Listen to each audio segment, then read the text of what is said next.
আজকে এক চূড়ান্ত সামাজিক অবক্ষয়ের সম্মুখীন হলাম বা আপনাদের সামনেও সেটা তুলে ধরতে চাই। আমরা এমন এক সমাজে বর্তমানে এসে হাজির হয়েছি, যেই সমাজে মানুষ তার মনুষ্যত্বকে হারিয়ে ফেলেছে। মানুষ হারিয়ে ফেলেছে তার বিবেক, চেতনা, ভাবনা, সমস্ত কিছুকে। কেন এসব কথা আপনাদের সামনে আজকে বলতে এলাম? আমি তো এই ধরনের কথা বা এই ধরনের কোনো রকম ভিডিও আপনাদের সামনে করি না। আজকে যেই ভিডিওটি আপনি দেখতে পাচ্ছেন, ভাবতেও পারবেন না যে এরকম ঘটনাও সমাজে ঘটতে পারে বা প্রতিনিয়ত ঘটছে।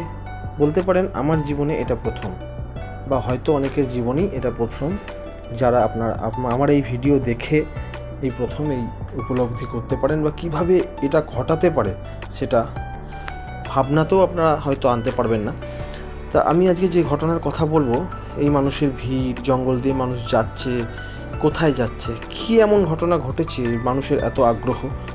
মোটরসাইকেল ব্যস্ত জীবনে মানুষ গাড়ি দাঁড় করিয়ে সেই সব ঘটনাকে দেখার জন্য ছুটে চলেছেন। মানুষ ছুটে চলেছেন তাদেরই, মানে আমাদেরই এক ভয়ানক কার্যকলাপকে উপলব্ধি করার জন্য, প্রত্যক্ষ করার জন্য, দেখার জন্য। হ্যাঁ, আমাদেরই এক অবক্ষয়, আমাদেরই এক, বলতে পারেন যে আমরা এক অদ্ভুত অসভ্যতাম, অদ্ভুত এক সামাজিকতায় এসে হাজির হয়েছি। একটা ছোট্ট সদ্যজাত বাচ্চা, তাকে একটা প্লাস্টিকের প্যাকেটে ভরে ফেলে দিয়ে চলে যায়।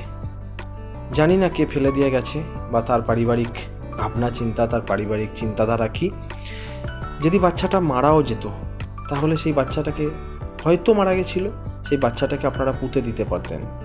এইভাবে কুকুর বা হিংস্র কোনো প্রাণীর বা মাংসাশী কোনো প্রাণীর হাতে ফেলে যেতে পারতেন না, বা এইভাবে মানুষ যাতে এই বাচ্চাটিকে না দেখতে পায় তার ব্যবস্থা আপনারা করতে পারতেন। হয়তো বাচ্চাটি আনওয়ান্টেড ছিল।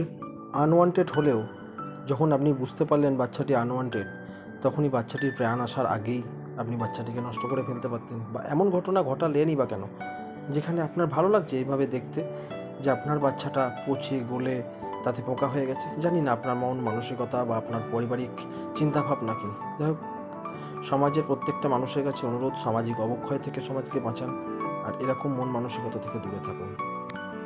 আসলে কি জানেন তো, কিছু মানুষ মন্দির, মসজিদ, গির্জা, গুরুদুয়ারা সব জায়গায় গিয়ে মাথা ঠুকছে একটা সন্তানের আশায়, আর আপনাদের ভগবান দিয়েছেন আর আপনারা সেগুলোকে বা সেই সন্তানদেরকে এইভাবে তাদের অবস্থা করছেন। যাই হোক, আমার আর কিছু বলার নেই। শেষ মুহূর্তে আপনারা ভিডিও দেখতে পাচ্ছেন, বাচ্চাটিকে পুলিশ এসে ওখান থেকে নিয়ে যায়।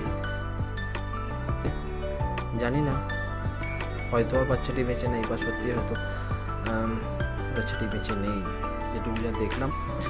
যাই হোক, এই ধরনের ঘটনা আর কোনো দিন দেখতে চাই না। সমাজে এই ধরনের ঘটনা ঘটুক সেটাও চাই না।